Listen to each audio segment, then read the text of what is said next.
എന്റെ കിറ്റി, ഇങ്ങനെ കുഴി കുത്തിയതിനു ശേഷം അതിൽ ഈ വിത്തുകൾ വിതയ്ക്കണം. അപ്പൊ നീ ചെയ്യ്, ഞാനിപ്പോ വന്നേക്കാം. എനിക്കൊരു കോൾ ചെയ്യാനുണ്ട്. ആടി കൈ. ശരി എന്നാൽ.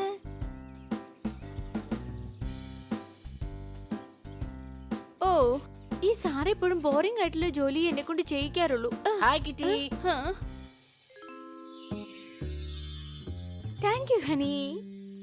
വെൽക്കം. എടി മണ്ടി, അവനൊന്നും ചെയ്തില്ലല്ലോ, പിന്നെന്തിനാ താങ്ക്സ് പറഞ്ഞേ? കിറ്റി, എനിക്കൊരു കാര്യം മനസ്സിലാവുന്നില്ല.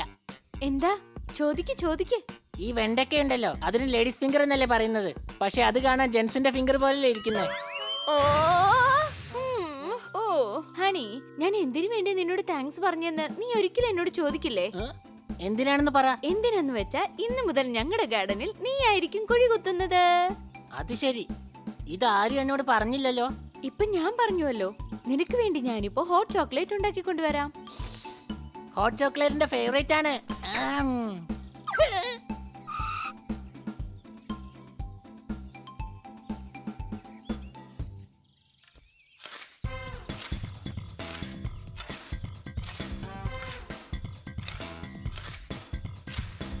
എന്താ ഇത്? ഈ ഹണി ഇവിടെ എന്തെടുക്കുകയാണ്?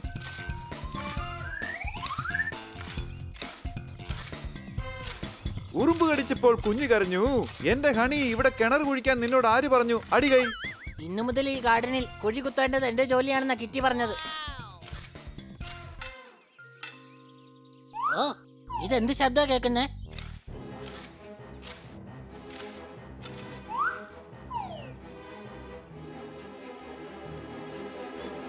കറിക്ക് രുചി ഉണ്ടാകണമെങ്കിൽ ഉപ്പിടണം അല്പം. എന്റെ ഗാർഡനിൽ നിന്ന് എനിക്ക് കിട്ടിയ ഒരു വിഗ്രഹം കലക്കി. അടികൈ.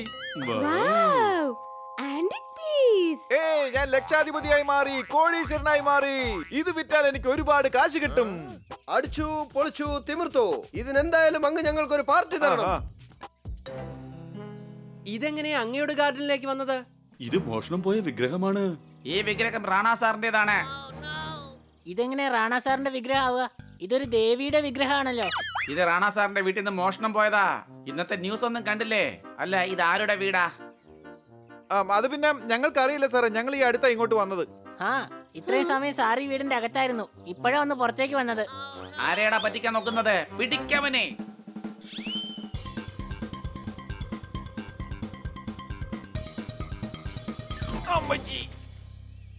വിഷുനാളിൽ പടക്കം പൊട്ടിക്ക്. എന്നെ ദയവ് ചെയ്ത് നിങ്ങൾ അങ്ങ് വിട്ടേക്ക്. അടികൈ. വിഗ്രഹം മോഷ്ടിച്ചിട്ട് ഇപ്പൊ കവിത പറയുന്നോ? നടക്കണങ്ങോട്ടെ. എന്നെ വിടൂ, ഞാൻ നിരപരാധിയാണ്. എന്നെ വിടൂ പ്ലീസ്. വിശ്വസിക്കാൻ കഴിയുന്നില്ല. ഇതിൽ എന്തോ ഒരു കൺഫ്യൂഷൻ ഉണ്ട്. ഖന്ന സാർ ഒരിക്കലും ഇങ്ങനെ ചെയ്യുകയില്ല. അദ്ദേഹത്തെ എങ്ങനെയും നമുക്ക് പുറത്തേക്ക് കൊണ്ടുവന്നേ മതിയാകൂ. വാ.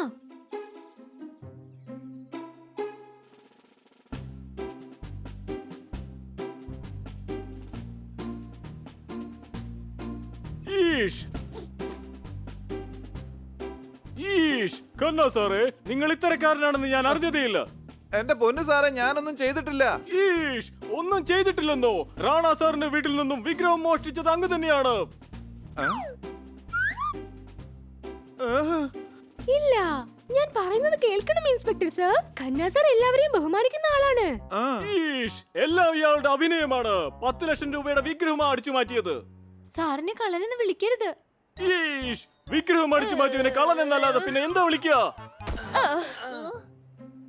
മിന്നുന്നതൊന്നും പൊന്നുമല്ല. ഞാൻ റാണയുടെ വിഗ്രഹം അടിച്ചു മാറ്റി എന്നതിൽ സത്യവുമില്ല. അടികൈ. ഇൻസ്പെക്ടർ പാണ്ഡ സാറേ, ഇതിൽ എന്തൊക്കെയോ കൺഫ്യൂഷൻ ഉണ്ട്. അതെ, ഒരു ഷോപ്പ് ഈ സാധനം പോലും ഇയാൾ 200 രൂപയിൽ കൂടുതൽ വാങ്ങില്ല. 10 ലക്ഷം രൂപ ഇദ്ദേഹം ഇതുവരെ തന്നെ കണ്ണുകൊണ്ട് കണ്ടിട്ട് പോലില്ല സാർ. കൂടാതെ ഇദ്ദേഹത്തിന് വിഗ്രഹത്തിലൊന്നും ഒരു ഇൻട്രസ്റ്റും ഇല്ല സാർ. സത്യത്തിൽ ഇദ്ദേഹം ഇതുവരെ ഒരു മ്യൂസിയത്തിൽ പോലും പോയിട്ടില്ല.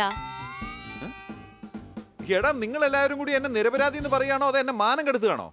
സാർ ഒന്ന് ദേഷ്യപ്പെടാതിരിക്കെ. അങ്ങയെ രക്ഷിക്കാൻ വേണ്ടിയാണ് ഞങ്ങൾ ഇങ്ങനെയൊക്കെ പറഞ്ഞുകൊണ്ടിരിക്കുന്നത്. ഇത്രയും നാൾ ഇദ്ദേഹം നിങ്ങളെ പറ്റിക്കുകയായിരുന്നു. ഇയാൾ നല്ലവനൊന്നുമല്ല. 1 മാസത്തിനുള്ളിൽ ധനികരുടെ വീട്ടിൽ നിന്നും, ക്ഷേത്രത്തിൽ നിന്നും, മ്യൂസിയത്തിൽ നിന്നും 10 വിഗ്രഹം മോഷണം പോയി. ഇയാളുടെ പിറകിൽ വലിയൊരു ഗ്യാങ് തന്നെയുണ്ട്. പോത്ത് കഴിച്ചാൽ ശരീരമാകും സ്ട്രോങ്. ഞാൻ തനിച്ചാണ്. എന്റെ പുറകിൽ എവിടുന്നാണ് ഗ്യാങ്? അടികൈ. അകത്താക്കും. എല്ലാവരെയും തീർച്ചയായിട്ടും ഞാൻ അകത്താക്കും. പറയ്, തന്റെ ഗ്യാങ് എവിടെയാണെന്ന് പറയ്. പോലീസുകാരുടെ ഇടികൊണ്ടാൽ തീർച്ചയായും വരും ക്ഷയം. നിങ്ങൾ എന്നെ കള്ളനാക്കുന്നതിന് മുമ്പ് ഞാൻ ഇവിടുന്ന് ഇറങ്ങി ഓടും നിശ്ചയം. അടികൈ. എടാ നിക്കാൻ. വേണ്ട കണ്ണാ സർ, ഓടരുത്, നിൽക്കൂ. അങ്ങ് ഓടിയാൽ അങ്ങ് കള്ളനാണെന്നുള്ളത് ഊർജിതമാകും. വേണ്ട, പറയുന്നത് കേൾക്കൂ. ഞാൻ ഇവിടുന്ന് ഇറങ്ങി ഓടിയില്ലെങ്കിൽ തീർച്ചയായും എല്ലാവരും ചേർന്ന് എന്നെ കള്ളനാക്കും. അയ്യോ അമ്മച്ചി. അങ്ങ് പേടിക്കേണ്ട ഒരു ആവശ്യമില്ല.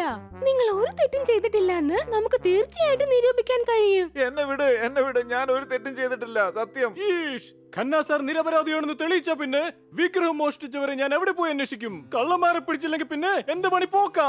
സാറ് പേടിക്കേണ്ട ഒരു ആവശ്യവും ഇല്ല. എല്ലാം ഞങ്ങൾ ശരിയാക്കാം. അതെ, നമുക്കെല്ലാം ശരിയാക്കാം. ഞാനും ബണ്ണിയും പോയി ആദ്യ കുഴിയങ്ങ് മൂടാം. എടാ കഴുതേ, അദ്ദേഹം പറഞ്ഞത് അതല്ല. യഥാർത്ഥ കള്ളന്മാരെ എവിടെ പോയി പിടിക്കുമെന്നാ പറഞ്ഞത്. ഇയാളെ പിടിച്ചകത്താക്ക്. ഈ വിഗ്രഹത്തിന്റെ കാര്യം ഞാൻ പറയുന്നത് വരെ പുറത്താരോടും പറയണ്ട.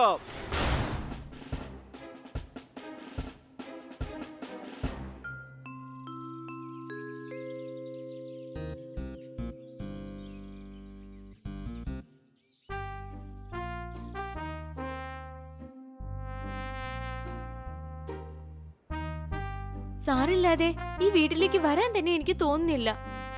അതിനെന്താ, ഞങ്ങൾ നിന്റെ കൂടെ ഉണ്ടല്ലോ. നീ ഉള്ളതാണ് അവൾക്ക് ഏറ്റവും വലിയ പ്രശ്നം. സംശയമുണ്ടോ? മാഡം, കന്നാ സാറിനെ ഓർക്കുമ്പോ വല്ലാത്ത സങ്കടം തോന്നുന്നു. അതെ, അദ്ദേഹം നിരപരാധിയാണെന്ന് നമ്മളെ കൊണ്ട് എങ്ങനെ തെളിയിക്കാൻ കഴിയാ? ഇൻസ്പെക്ടർ പാണ്ഡ പറഞ്ഞത് ഇതിന് പിന്നിൽ വലിയൊരു ഗ്യാങ് ഉണ്ടെന്നാണല്ലോ. അങ്ങനെ ഒരു ഗ്യാങ് ഉണ്ടെങ്കിൽ അവർ ഈ 10 ലക്ഷം രൂപയുടെ വിഗ്രഹം ഒരിക്കലും വെറുതെ വിടില്ല. വിഗ്രഹം പോലീസ് സ്റ്റേഷനിലാണല്ലോ. എന്റെ കൈവശം കന്നാ സർ നിരപരാധിയാണെന്ന് തെളിയിക്കാനുള്ള ഒരു ഐഡിയ ഉണ്ട്. എല്ലാവരും ഒന്ന് കേൾക്ക്.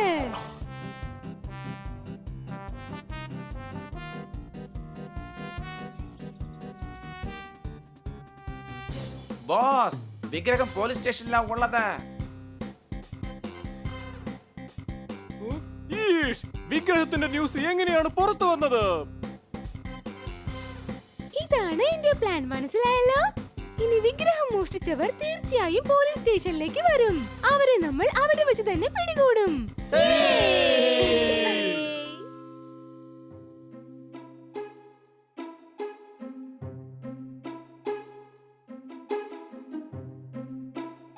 ഫ്രിഡ്ജിൽ വെക്കാത്തത് കൊണ്ട് വാങ്ങി വെച്ച മുട്ട കേടായി. നിങ്ങൾ കാരണം ഞാനിപ്പോ ലോക്കപ്പിനകത്തുമായി. അടികൈ. ഈഷ്, താൻ ഇനി കവിത പാടിയാൽ എന്നെ മെന്റൽ ടോർച്ചർ ചെയ്തു എന്ന് പറഞ്ഞ് കേസുണ്ടാക്കി 10 വർഷം ഞാൻ അകത്താക്കും, പറഞ്ഞേക്കാം. ഈഷ്, എന്റെ സ്റ്റേഷനെ നീ എല്ലാം കൂടി ചേർന്ന് റേസിംഗ് ട്രാക്ക് ആക്കാൻ നോക്കുകയാണോ? സാർ, ഞങ്ങളെ രക്ഷിക്കേ. അവന്മാർ ഞങ്ങളെ കൊല്ലാൻ വേണ്ടി വരിക. ആരോടവൻ? വീട്ടിലടാ തന്നെ. എന്റെ ദിൽറുബയുടെ ഹെഡ്ലൈറ്റ് നീ പൊട്ടിച്ചോല്ലേ? ഈഷ്, ദിൽറുബ? ആ, എന്റെ കാറ് ആന്റിക് പീസ 924 വന്ന മോഡലാണ്. ഞാനൊന്നും ചെയ്തില്ല. ഒന്നും ചെയ്തില്ലെന്നോ? പിന്നെ ഹെഡ്ലൈറ്റ് പൊട്ടിച്ചു തരാ. അതിന് പകരം തന്നെ തല ഞാനൊന്ന് പൊട്ടിക്കും. ഈഷ്, വിടവനെ. ഈഷ്, വിടാനാ പറഞ്ഞത്. പോലീസ് സ്റ്റേഷനകത്ത് നിങ്ങൾ തല്ലുകൂടിയാൽ അവസാനം എന്റെ പണി പോകും.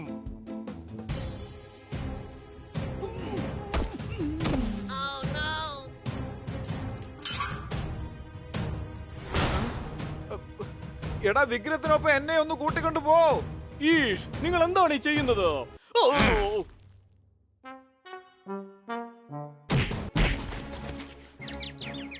എന്തുവാണേ, അങ്ങ് വിഗ്രഹം അടിച്ചോണ്ട് പോവാന്ന് വിചാരിച്ചു അല്ലേ? ബാസേ, ഓടിക്കോ. അങ്ങോട്ട് നോക്ക്, അവർ വിഗ്രഹം കൊണ്ട് രക്ഷപ്പെടാൻ നോക്കുകയാണ്.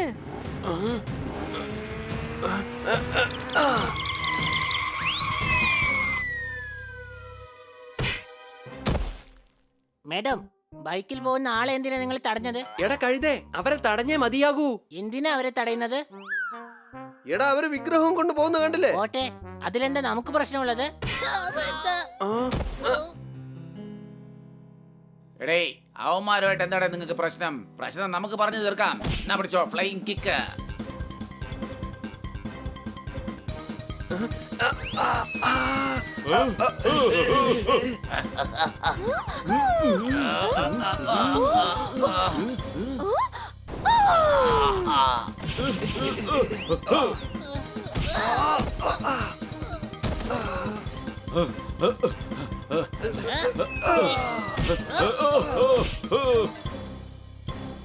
കലക്കി. ഇനി ബോധം കെട്ടിയെടുക്കുന്ന പാണ്ഡ സാറിനെ വെള്ളം തളിച്ച് എഴുന്നേൽപ്പിക്കാൻ നോക്ക്. ഈഷ്. ചൂട് ചായ ഒഴിച്ച് മോന്തയുടെ ഷേപ്പ് മാറ്റില്ലോടാ. സോറി, ഞാൻ വിചാരിച്ചത് തണുത്ത വെള്ളാണെന്നാ. നിങ്ങളെല്ലാവരും എന്തിനാ ഇങ്ങോട്ട് വന്നത്?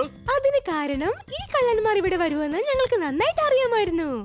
പേപ്പറിൽ ന്യൂസ് കൊടുത്തത് ഞങ്ങളുടെ പണിയായിരുന്നു സാറേ. സാറേ, ഇവന്മാരാണ് യഥാർത്ഥ കള്ളന്മാർ. അങ്ങ് ഗന്ന സാറിന് വിട്ടേക്ക്. Thank you. നിങ്ങളില്ലായിരുന്നെങ്കിൽ എന്റെ തൊപ്പി തെറിച്ചേന്. കാറ്റ് കാരണം അപ്പുറത്തെ വീട് പൊളിഞ്ഞു. നിങ്ങൾ കാരണം ഞാൻ ഇപ്പോൾ നിരപരാധിയാണെന്നും തെളിഞ്ഞു. അല്ലേ?